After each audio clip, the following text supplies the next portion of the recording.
حبیب صاحب، جہاں بھی ہمارے نگران وزیر اعظم صاحب ان دنوں جا رہے ہیں ان سے یہی سوال تواتر سے کیا جا رہا ہے کہ الیکشن کی ڈیٹ کب اناؤنس ہوگی، اور اس پر وہ یہ کہہ رہے ہیں، آج بھی لاہور کے صحافیوں نے ان سے جب پوچھا یہ سوال تو انہوں نے کہا جی کہ صرف الیکشن کی تاریخ کا اعلان ہی تو پورا آئین نہیں ہے، آئین کے اور بھی کئی پہلو ہیں، کیا ان تمام پہلوؤں کو نظر انداز کر دیں؟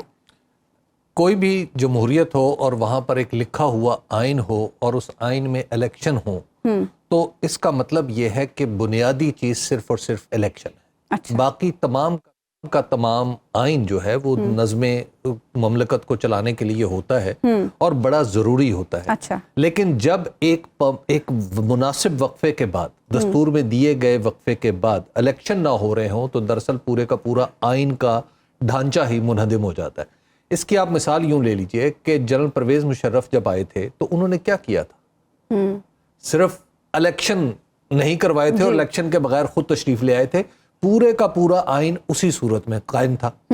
اسی طرح 1977 میں کیا ہوا تھا؟ 1977 میں آئین قائم رکھا گیا، بعد میں بتایا کہ جناب آئین جو ہے پورا کا پورا جو کاروبار مملکت ہے وہ دستور کے 1973 کے دستور کے مطابق چلے گا، لیکن صرف الیکشن نہیں.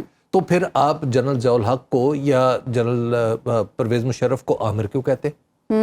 ٹھیک ہے نا، اس کا مطلب تو یہ ہے کہ اگر الیکشن نکال دیں گے تو پھر باقی کچھ نہیں ہوگا. آپ دنیا کے کئی ملکوں میں ایک پہلو جو ہے وہ سب سے امپورٹنٹ ہے، سب پر بھاری ہے. اگر یہ نہیں ہے تو باقی کچھ بھی نہیں ہے. یعنی آپ یوں سمجھ لیجئے کہ جیسے ایک کار ہوتی ہے اور وہ کار جس کو ہم جس مشین کو کار کہتے ہیں وہ مختلف پرزوں کا مجموعہ ہوتی ہے نا، ورنہ بیکار ہوتی ہے، ورنہ بیکار ہو جاتی ہے.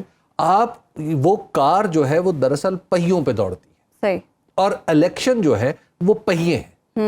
جب تک وہ نہیں ہوں گے آپ اس کو جو مرضی کہہ لیں، وہ اپنی جگہ پر پڑا ہوا ایک ڈھانچہ تو ہوگا، کاٹ کباڑ کا ایک ڈھیر تو ہوگا، لیکن کار نہیں. اگر آپ غیر جانبدار اور بے لاگ تجزیوں اور تبصروں میں دلچسپی رکھتے ہیں تو ابھی سنو نیوز کا یوٹیوب چینل سبسکرائب کریں اور بیل آئیکن پر کلک کریں.